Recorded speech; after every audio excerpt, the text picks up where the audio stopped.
Shalom, selamat pagi. Renungan pagi Sabda Bina Umat, Minggu 4 Juni 2023. Firman Tuhan pagi ini terambil dari Kejadian 26 ayat 12 sampai 22. Demikian firman Tuhan. Maka menaburlah Ishak di tanah itu, dan dalam tahun itu juga ia mendapat hasil 100 kali lipat, sebab ia diberkati Tuhan. Dan orang itu menjadi kaya, bahkan kian lama kian kaya, sehingga ia menjadi sangat kaya.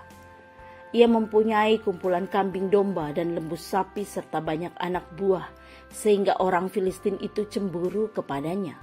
Segala sumur yang digali dalam zaman Abraham ayahnya oleh hamba-hamba ayahnya itu telah ditutup oleh orang Filistin dan ditimbun dengan tanah.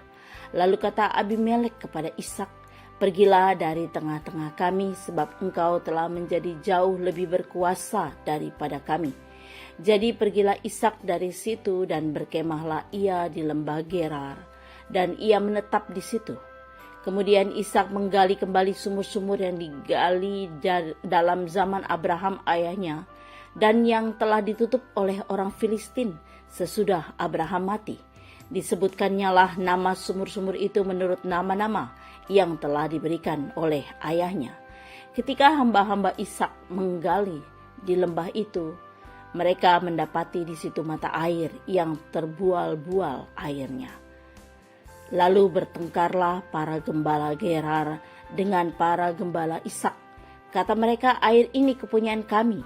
Dan Ishak menamai sumur itu Esek, karena mereka bertengkar dengan dia di sana. Kemudian mereka menggali sumur lain, dan mereka bertengkar juga tentang itu. Maka Ishak menamai sumur itu Sitna. Ia pindah dari situ dan menggali sumur yang lain lagi. Tetapi tentang sumur itu mereka tidak bertengkar. Sumur itu dinamainya Rehobot, dan ia berkata, "Sekarang Tuhan telah memberikan kelonggaran kepada kita, sehingga kita dapat beranak cucu di negeri ini." Demikian firman Tuhan. Renungan pagi ini bertema kesetiaan membawa berkat. Janji Tuhan adalah kepastian yang dapat kita pegang, kapanpun dan dalam hal apapun. Ketika hidup terguncang, janji Tuhan adalah kekuatan kita. Sama halnya dengan janji Tuhan kepada Abraham dan Ishak anak Abraham. Janji Tuhan tergenapi pada saat kelaparan melanda. Janji Tuhan adalah, "Aku akan melindungi dan memberkatimu. Aku akan menepati janji yang kuberikan kepada Abraham ayahmu. Aku akan memberikan anak cucu sebanyak bintang di langit, dan seluruh wilayah ini akan kuberikan." Tuhan memberkati Ishak karena kesalehan dan kesetiaan ayahnya kepada Tuhan. Janji Tuhan menjadi kekuatan bagi Ishak dan keluarganya ketika menghadapi kelaparan. Janji Tuhan dijadikan tumpuan masa depan mereka. Ishak tidak mengikuti keinginan hatinya untuk pergi ke negeri lain, yaitu Mesir. Ia mendengarkan suara Allah untuk tetap tinggal di negeri orang Filistin.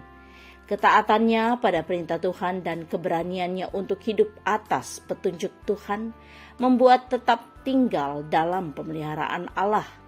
Ishak dan keluarganya diberkati dengan melimpah, sampai menimbulkan kecemburuan orang-orang Filistin. Bahkan Abimelek pernah membela Ishak. Abimelek menyuruh Ishak pergi dari lingkungan mereka dan ke tempat baru bernama Gerar. Ishak berusaha menata lingkungan di sekitar mereka dengan membuka kembali sumur-sumur yang telah ditutup. Akan tetapi tindakan tersebut menimbulkan pertengkaran. Akhirnya Ishak menemukan sumur yang bebas dari pertengkaran, dinamai Rehobot, yang berarti Tuhan telah menolong mereka. Sebagaimana Ishak disertai dan diberkati Tuhan dengan luar biasa, kita pun diingatkan bahwa berkat itu tidak datang dengan sendirinya, tetapi melalui ketaatan pada perintah Allah. Tuhan selalu setia. Ia menyatakan janjinya bagi orang percaya. Kiranya kita menjadi saluran berkat bagi orang lain. Doa pagi ini, ya Tuhan, terima kasih untuk bimbingan dan tuntunan-Mu.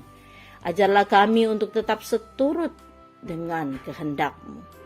Amin. Demikian renungan pagi ini. Selamat beraktivitas. Tuhan Yesus memberkati.